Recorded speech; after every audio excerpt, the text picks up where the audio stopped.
바울은 고린도에서 약 1년 반 정도 사역을 마치고 이제 고린도 교회가 자생력이 생겼다라는 그런 판단이 들어서 자기의 목회 근거지인 수리아의 안디옥 교회로 이제 귀환하기로 작정을 했습니다. 복귀를 하는 것인데, 그때는 이제 바울이 고린도에 홀로 왔을 때는 고린도에 잘 정착할 때 정착을 하기 위해서 천막 제조업자인 아굴라와 브리스길라 부부를 만나잖아요. 근데 귀환할 때는 이 브리스길라와 아굴라가 동역자가 되어서 함께 귀환을 합니다. 그리고 본문에는 소개되지 않았지만 실라와 디모데도 함께 합니다. 바울 일행은 배를 타기 위해서 고린도 외항인 갱그레아로 갔고요. 거기서 나시레네 서원을 바울이 했었는데 그 서원 기간이 끝나서 1년 반 동안 그 머리를 삭도를 대지 않았잖아요. 장발이 된 자신의 머리를 단정하게 잘랐습니다. 그리고 갱그라에서 수리아의 안디옥까지 가기 위해서 1,000km가 더 넘는 거리인데, 그 당시에는 이제 직행하는 배가 이렇게 그 먼 거리에는 그렇게 직행하는 배가 없었어요. 그래서 그 정도의 거리를 가려면은 여러 도시들을 들러서 정박하면서 여러 번 배를 갈아타야만 갈 수 있는 여행이었습니다. 오늘날도 어떤 나라 어느 도시를 가려면은 경유를 해야 되잖아요. 지난 여름에 우리가 다바오 가기 위해서 직항이 없었어요. 그래서 마닐라에서 비행기를 갈아타고 하는데, 그냥 오면은 비행기가 알아서 뭐 갈아타지는 게 아니라 공항 자체를 이렇게 막 어느 때는 바꿔야 되고 또 한참 돌아서 가야 되고, 그래서 그 경로가 복잡해요. 그렇게 어렵게 우리가 다바오로 들어갔던 것 같이 바울 일행이 갱그레아에서 복귀를 하려면 여러 항구들을 거쳐야 되는 거죠. 갱그레아에서 동쪽으로 출항하는 배 가운데서 가장 먼저 승선할 수 있었던 배는 에베소로 향하는 배였는데요. 오늘날 터키 서쪽 해안에 에베소가 위치해 있습니다. 참고로 터키가 몇 개월 전에 그 나라 국명을 투르키예로 이름을 바꿨습니다. 터키 하면 칠면조가 생각이 나고, 또 어떤 멍청하다라고 하는 비속어의 뉘앙스가 있기 때문에 그래서 이름을 투르키예로 이름을 바꿨어요. 투르키예가 고대에는 그 아나톨리아 왕국이었고 로마 시대에는 아시아로 불려졌어요. 그래서 우리는 아시아 하면 우리가 사는 동남아시아나 또 우리는 극동아시아 쪽을 아시아로 연상을 하지만 2000년 전에는 아시아 하면 이 투르키예 지역을 아시아라고 했어요. 그래서 성경에 아시아라고 하면 우리 쪽을 생각하면 되지 않고 터키가 있는 그 지역을 연상을 해야 됩니다. 생각을 하셔야 됩니다. 에베소는 당시 로마 제국의 행정구역이었던 이 아시아에서 가장 크고 중요한 도시였는데요. 규모로는 로마 제국 4대 도시에 들 정도로 컸고 동서남북의 교통의 요지였으며 무역과 상업의 발달로 그야말로 없는 게 없는 큰 도시였습니다. 오늘날 에베소 유적지를 직접 찾아가 보면 옛날에 이렇게 거대한 도시를 어떻게 지을 수 있었을까 이해가 되지 않을 정도로 입이 다 벌어진다고 해요. 특히 에베소는 고트족에 의해서 완전히 폐허가 되고 멸망을 했는데, 그 전에 고대 7대 불가사의 중에 하나가 아데미 신전이 있는데 그 규모가 얼마나 큰지 그 아테네의 그 아크로폴리스 위에 보면 웅장한 파르테논 신전도 굉장히 규모가 어마어마하거든요. 진짜 가보면 정말 커요. 근데 그거보다도 가로 세로 높이 길이가 각각 2배씩 더 컸다 그래. 그러니까 4배가 더 큰 거잖아요. 아데미 신전이 엄청 큰 거예요. 그러니까 지금은 뭐 흔적이 남아 있을 뿐이긴 한데 고대에는 그렇게 컸대요. 그래서 7대 불가사의라고 할 정도로 그렇게 컸습니다. 이 아데미 신전에는 여사제들만도 수천 명에 달했고, 날이면 날마다 각지에서 아데미 신전을 참배하려는 사람들이 에베소로 몰려들었고, 그 덕분에 에베소는 매일 흥청거렸습니다. 이 대도시에 살아가는 사람들의 마음은 여러 대도시의 사람들과 같이 각박했고, 또 공허와 고생과 수고의 삶을 살아가는 사람들이었어요. 이 에베소에 바울 일행이 첫 발을 내딛는 겁니다. 바울은 수리아의 안디옥으로 돌아가는 중에 그 배가 경유를 해야 되기에 잠시 머문 곳이었지만 안식일에 회당에 들어가서 늘 하던 대로 유대인들을 향해 하나님의 말씀을 강론하며 복음을 전했습니다. 본문 19절 20절 말씀을 보시면 에베소에 와서 그들을 거기 머물게 하고 자기는 회당에 들어가서 유대인들과 변론하니 여러 사람이 더 오래 있기를 청하되 허락하지 아니하고, 바울의 설교를 들은 사람들은 복음에 감격하면서 이곳에 머물면서 좀 더 하나님의 말씀을 오랫동안 가르쳐 주기를 요청을 했어요. 하지만 가이사랴로 가는 그 배가 지금 타지 않으면은 계속 매일 있는 배가 아니거든요. 또 지금 타지 않으면 또 겨울 동안은 또 출항이 없어요. 그래서 몇 개월을 더 기다려야만 배를 탈 수 있기 때문에 대신 아굴라와 브리스길라 부부를 에베소에 남겨두고 바울은 이제 귀한 길에 그냥 오르는 겁니다. 그리고 바울이 하나님의 뜻이면 다시 돌아오게 될 것이다 라고 말하는 거예요. 그리고 나중에 살펴보겠지만 2차 선교여행을 마치고 바로 이어서 3차 선교여행을 가게 되는데, 그때 바울이 이 에베소에 다시 약속대로 돌아와서 3년 동안 머물러서 교회 복음을 전하고 성도들을 양육합니다. 제일 긴 기간 동안 있었던 곳이 에베소 교회예요. 바울은 지금 에베소를 떠나서 예루살렘의 외항인 가이사랴에 도착했고, 잠시 예루살렘 교회를 방문해서 선교 보고를 하고 또 안부를 물은 다음에 또 위로 올라가서 이 수리아의 안디옥 교회로 복귀를 하는 거죠. 바울이 자신을 선교사로 파송했던 수리아의 안디옥 교인들과 3년 만에 재상봉을 하게 되는데, 기쁨을 나누면서 그동안 선교 여정 가운데 있었던 여러 이야기들, 은혜로운 이야기, 또 교회가 어떻게 세워졌는지, 성도들이 어떻게 또 믿음 안에서 자라가고 있는지, 또 어떤 그 어려움과 핍박이 있었는지 이야기를 하면서 이야기의 꽃을 피우면서 감격하고 감사했을 것입니다. 그리고 바울은 또다시 3차 선교 여행을 떠나는 것입니다. 이것이 오늘 바울의 2차 선교 여행을 마무리하는 본문의 내용인데, 이 본문 내용 가운데서 몇 가지 여러분과 나눠야 될 중요한 교훈들이 있습니다. 첫 번째 보면은 19절을 다시 한번 보실까요? 시작.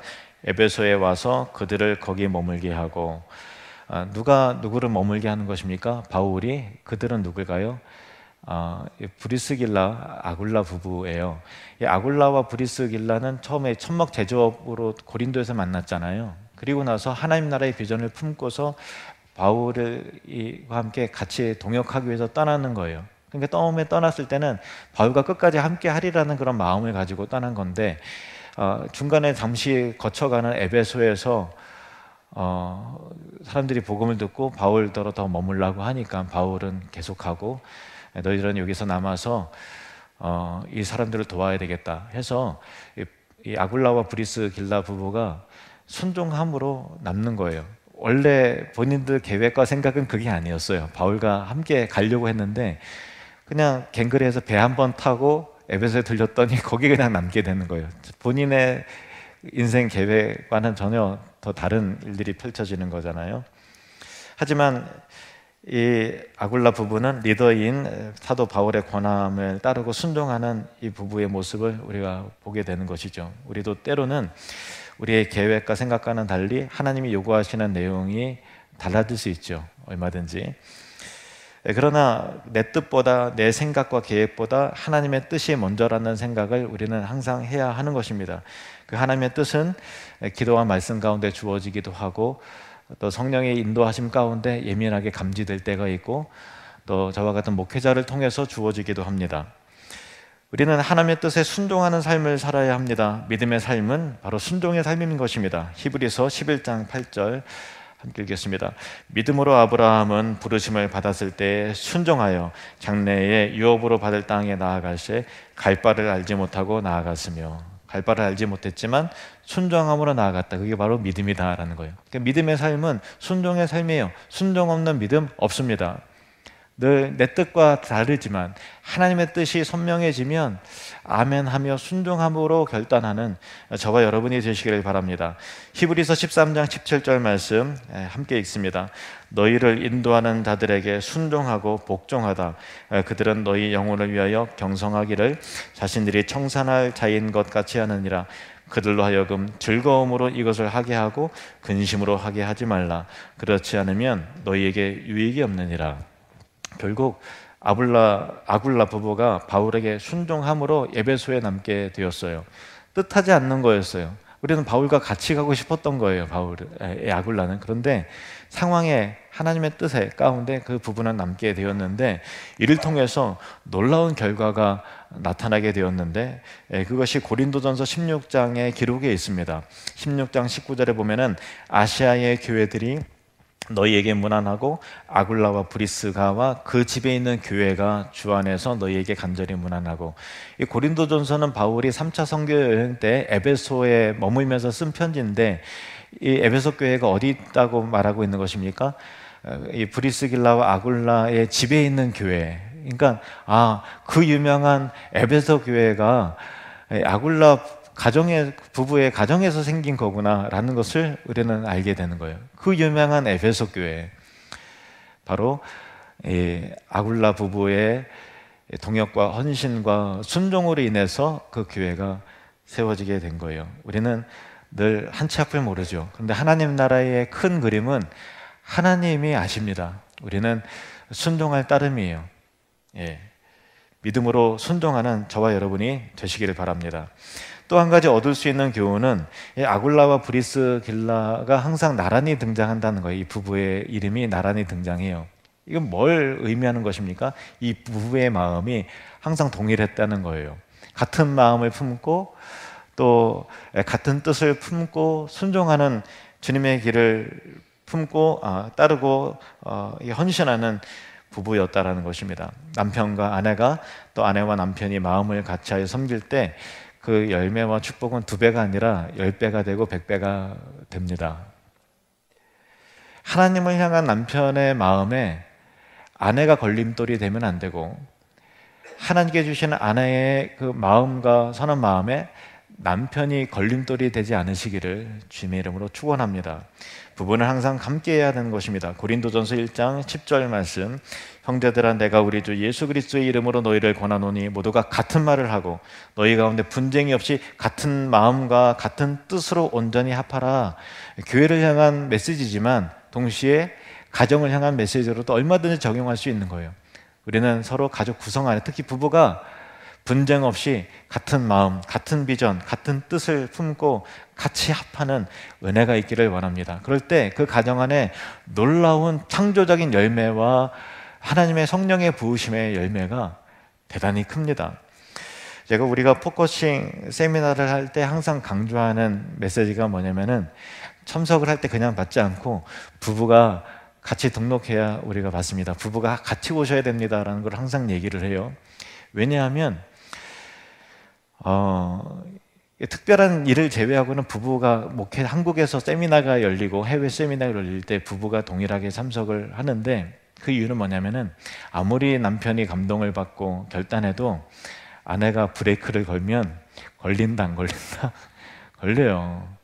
아내가 아무리 은혜를 받아도 남편의 협력과 지원 없이는 어려운 거예요. 목회가 마찬가지고 선교도 마찬가지고 여러분의 가정도 사실 마찬가지예요. 부부가 한 마음을 품고 같이 소통하면서 같이 기뻐하는 일에 영적으로 같은 기쁨이 일어나고, 감사의 일이 있을 때 같은 감사로 충만하고 은혜가 충만할 때 그 가정을 통해서 놀라운 은혜와 역사가 나타나게 되는 것이죠. 그 일을 위해서 우리는 항상 서로를 위해서 중보하고 또 말씀을 같이 나누면서, 예를 들면 오늘 설교를 통해서 그 은혜를 받았다 그러면 그냥 각자의 삶을 사는 것이 아니라, 나는 이 말씀을 통해서 이런 은혜가 있었는데 당신 생각은 어때요? 하면서 이렇게 묻고 서로 공유하면서 늘 은혜가 같이 나누어질 때 그 가정을 향한 하나님의 뜻이 온전히 이루어지는 것이죠. 또 다른 적용은 이것입니다. 바울은 이곳에 오래 머물면서 말씀을 전해달라는 에베소 사람들의 요청에 다음과 같이 대답을 합니다. 21절 말씀 같이 읽겠습니다. 작별하여 이르되 만일 하나님의 뜻이면 너희에게 돌아오리라 하고 배를 타고 에베소를 떠나 만일 하나님의 뜻이면 너희에게 돌아오리라. 바울의 마음은 그러나 내가 반드시 돌아올 것이다 라고 이게 약속을 하고 싶었을 거예요. 그런데 하나님께서 하시는 거잖아요. 그러니까 하나님의 뜻이면 돌아올 것이다 약속은 하지만 하나님의 뜻이 먼저다, 하나님께서 허락해 주셔야 된다라는 것을 그렇게 하나님의 주권과 그분의 섭리와 뜻 가운데 이 모든 일이 있음을 고백하는 것을 우리가 보게 됩니다. 바울이 선교 여행을 하면서 계속 깨닫게 되는 것은 그 여정의 인도하심을 철저히 하나님이 주관하시더라는 거예요. 바울이 원래 2차 선교 여행을 출발할 때는 갈라디아 지역에 있는 교회들을 방문하면서 교회들 굳건하게 세우기 위해서 양육의 목적으로 선교 여행을 출발한 거예요. 이런 경로로 저렇게 돌아서 와야지 이 생각을 하지 않았어요. 근데 하나님께서 갈라디아 지역의 그 루스드라, 더베, 또 이고니온, 또 비디 안디옥 그 교회를 방문하면서 더 확장되어지고 더 많은 곳에 복음을 전해야 되겠다는 생각을 하게 됐고, 바울이 당초에는 이 아시아로 가려고 그랬어요. 그 아시아로 왔다면 에베소에 머물렀겠죠. 아시아에서 제일 큰 도시인 에베소에 방문을 했을 겁니다. 그런데 성령님이 허락하지 않는 거예요. 아무리 가려고 해도 계속 길이 막히고 꼬이고 하는 거예요. 그러다가 성령님께서 환상 가운데 마게도냐인 한 사람이 이리로 건너와서 우리를 도우라라고 하는 이 환상을 보고 하나님께서 이 마게도냐 지역, 우리식으로 말하면 유럽 지역에 복음을 전하려고 하시는구나 하고서 배를 타고서 마게도냐에 이르러서 최초의 유럽 교회인 빌립보 교회가 세워지고 또 데살로니가 교회가 세워지고 또 베레아 교회가 세워지죠. 근데 계속 핍박이 있었잖아요. 원래 마게도냐까지는 본인들의 구상이 있어요. 하나님께서 보여주신 사인이었으니까. 그런데 또 어디까지 갔습니까? 배를 타고서 제일 처음에 정박해 있는 배를 타고 무작정 배에 올랐는데 아가야 행이었어요. 그래서 아덴에 와서 복음을 전하고 또 고린도에 이르러서 또 복음을 전하는 것 가운데 바울의 마음대로 계획대로 된 것이 없었어요. 하나님의 인도하심과 주권이 있는 거예요. 우리가 인생을 산다는 것도 마찬가지입니다. 하나님의 주도하시는 인생, 그 주도하심에 굴복하여 순종하는 인생이 되어야 되지, 물론 계획을 세워야 되죠. 인생의 비전과 계획을 세워야 됩니다. 그런데 그보다 더 중요한 것은 하나님의 인도하심을 받는 삶이라야 된다는 거예요. 바울이 선교 여행 가운데 중요한 가치와 교훈을 깨달은 것이 하나님이 허락하셔야 된다는 거예요. 하나님의 뜻이어야 된다는 거예요. 그래서 에베소 교인들의 요청 가운데 하나님의 뜻이면 내가 다시 돌아오게 될 것이다 라고 말하는 거예요. 이것이 바울 인생 가운데 얻어진 교훈이었어요. 적용해 봅시다. 여러분의 인생 가운데서도 어떤 사건과 만남과 일들, 긍정적인 일이든 부정적인 일이든 하나님께 그 일들을 통해서 여러분을 만들어 가시는 목적 가운데 교훈하시는 메시지가 있어요. 근데 어떤 사람은 그 교훈을 마음에 새겨요. 근데 어떤 사람은 기분이 좋다, 속상하다, 그때 참 불행했지, 이것밖에 없는 사람이 있어요. 그래서는 안 되는 거예요. 하나님께서 어떤 방식으로 여러분을 만드시고 그 인생 가운데 어떻게 나에게 요구하시는 그 교훈을 마음에 새겨야 되는 거예요. 그리고 그 교훈을 얻고서 실천에 옮길 때 하나님께서 그 다음 단계로 여러분을 인도하시고 그 다음 단계로 인도하시는 폭포수와 같은 그 은혜와 변화된 삶을 살아가게 되는 것이지, 여러 가지 일들을 겪어도 교훈이 없어요. 여러 가지 삶을 살아도 남겨진 것이 없어요. 그때 그랬지라고 하는 추억만 있다면 그것이 무른 인생 가운데 어떤 역사를 경험하게 되겠습니까? 포커싱 세미나를 하는 데 있어서 이 포스트잇에다가 적는 거 있잖아요. 그게 뭐냐면 여태까지 살아왔던 여러 가지 인생의 여정들을 다 적는 거예요. 그리고 그때 나에게 어떤 교훈을 주셨는가, 하나님의 음성을 듣는 거예요. 그리고 그 음성 가운데 순종하면서 그 비전 가운데 나아갈 때 하나님께서 인생을 더욱더 능력 있게 하시고 가치 있게 하시고 열매 맺는 삶을 살게 하시고 비전의 삶을 살게 된다는 것입니다. 여러분에게는 하나님의 말씀하신 인생에 어떤 교훈이 있습니까? 그것에 집중하시고 그것을 정리하시고 그것을 마음에 새겨서 하나님의 교훈에 순복하며 살아가는 우리 모두가 되기를 주님의 이름으로 축원합니다. 22절 말씀을 보시겠습니다. 가이사랴에 상륙하여 올라가 교회 안부를 물은 후에 안디옥으로 내려가서, 바울은 한국에 있는 이스라엘의 이 가이사랴에 도착을 했고 예루살렘 교회에 잠시 들러서 안부를 묻고 선교 보고하고 곧 이어서 바로 그 목회 본거지인 이 안디옥 교회로, 수리아의 안디옥 교회로 들어갔습니다. 바울을 파송한 안디옥 성도들은 바울을 위해서 계속 기도하고 또 중보하고 또 동역하면서 그렇게 했습니다. 3년 만에 다시 이렇게 재회를 한 것이죠.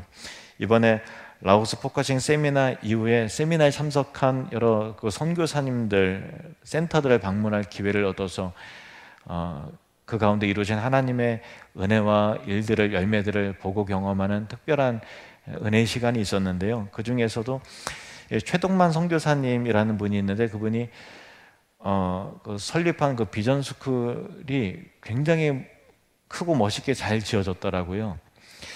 단순히 그냥 건물만 그냥 큰 줄 알았어요. 그런데 선교사님의 그 간증을 들어보니까 저희 부부가 그 간증을 듣고서 막 울었어요. 왜냐하면 자신을 파송한 교회가 광주에 있는 그 첨단 겨자씨 교회라는 교회인데 한 500명 정도 되는 규모의 교회인데 이 최동만 선교사님의 사역에 어떤 감동받으신 다른 교회 어떤 분이 1억 원을 헌금을 한 거예요. 그래서 1억 원 헌금이 들어갔고 이런 일들을 하려고 합니다라고 이제 파송한 목사님에게 이야기를 했더니 그 목사님이 그렇군요. 근데 우리가 움직이지 않으니까 하나님이 다른 손길을 통해서 움직이시네요.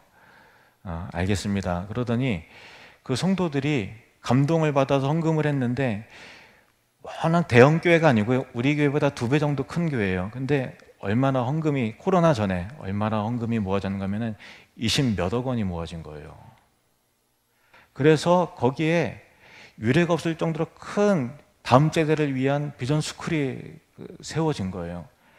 그래서 제가 돈의 액수에 깜짝 놀란 게 아니라 이 담임 목사와 파송한 선교사님과 성도와의 그 사랑의 관계, 신뢰의 관계가 막 느껴지니까 그 내용이, 우리도 교회 세워봤지만 이게 그냥 되는 일입니까? 수고가 있고 기도가 있고 눈물이 있고 헌신이 있고 여러분의 그 삶에 열정이 들어가 있는 거잖아요. 그 수고와 헌신과 사랑과 신뢰가 막 느껴지니까 너무 감격스럽더라고요. 그래서 같이 막 울었어요. 이 바울과 안디옥 교회가 그런 사랑과 헌신과 신뢰의 관계였다라는 거예요. 그런 그 바울의 선교 이야기를 듣고 세계 곳곳에 세워지는 교회들의 이야기를 듣고 성도들이 얼마나 감격하고 얼마나 기뻐했을까요? 여러분, 세계 곳곳의 선교 스토리와 하나님 나라의 확장이 저와 여러분의 동일한 기쁨이길 원합니다. 동일한 감격이 되기를 원합니다. 그 일에 함께 우리가 마음을 모아서 선교사님들의 그 일 가운데 신뢰의 관계를 구축하고 그들을 위해서 기도하고 응원할 때 이 세계 열방 가운데 맺혀지는 선교의 수많은 열매가 저와 여러분의 열매요, 하나님께서 인정해 주시는 상급이 되기를 축원합니다. 23절 말씀을 보시겠습니다. 23절 시작. 얼마 있다가 떠나 갈라디아와 부르기아 땅을 차례로 다니며 모든 제자를 굳건하게 하니라. 얼마 있다가, 얼마인지 알 수는 없지만 역사적으로 보면 아주 짧은 기간만 잠시 있다가 또 떠나는 거예요. 바울은 또 떠납니다. 갈라디아 부르기아 땅을 차례로 다니며 모든 제자를 굳건하게 해요. 3차 선교 여행이죠.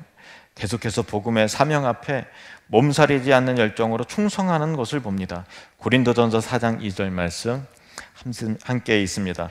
맡은 자들에게 구할 것은 충성이니라. 아멘. 우리도 충성해야 합니다. 신학교 때 저희 갑신 그 설교학 교수님 박영선 목사님이 신학생들에게 채플 시간에 이런 말을 했습니다. 우리 목회자들이 다 성공하길 원하고 외형적으로 좀 있어 보길 그런 목회를 하길 원하지만 사실 하나님 앞에서 성공이라는 것은 없고 오직 목회자는 충성만 있을 따름이다. 이런 말씀 하셨거든요. 그 말이 맞다. 그런 생각했어요. 외형적인 거 보고 어떻게 평가를 하고 판단하겠습니까? 규모나 외형이 아니라 중요한 것은 하나님 앞에서 충성이죠. 그 충성스러운 마음이 저와 여러분에게 있기를 원합니다. 하나님께서 우리에게 정말 큰 가치를 두고서 꼭 보시는 게 뭐냐면 충성이에요.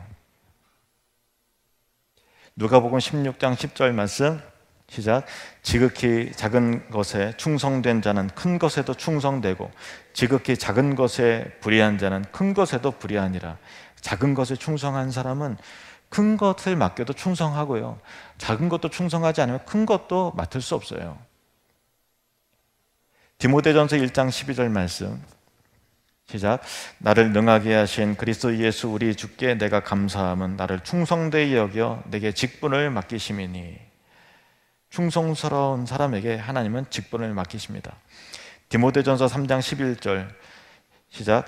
여자들도 이와 같이 정숙하고 모함하지 아니하며 절제하며 모든 일에 충성된 자라야 할지니라. 정숙하고 입으로 함께 말로 모함하지 않고 절제하고 모든 일에 충성된 자라야 직분자로서 합당하다라는 겁니다. 그러면 우리가 어느 정도까지, 어느 수준까지 충성해야 될까요? 우리가 생각하는 기준보다 하나님의 기준이 좀 높더라고요. 우리는 이 정도까지 하면 충성한 거니까 되겠지라고 하지만 하나님은 기준이 높던데요. 요한계시록 2장 10절 말씀 같이 읽겠습니다. 시작. 내가 죽도록 충성하라. 그리하면 내가 생명의 관을 내게 주리라. 아멘. 우리가 이런 삶을 살기 원합니다. 주님 부르시는 그날까지, 주님 다시 오실 그날까지 적당히 하고 이만하면 됐다. 사실 주변에서는 그럴 수 있겠죠. 그런데 주님 앞에서 죽도록 충성하라. 그리하면 내가 생명의 관을 내게 주리라. 기도하시겠습니다.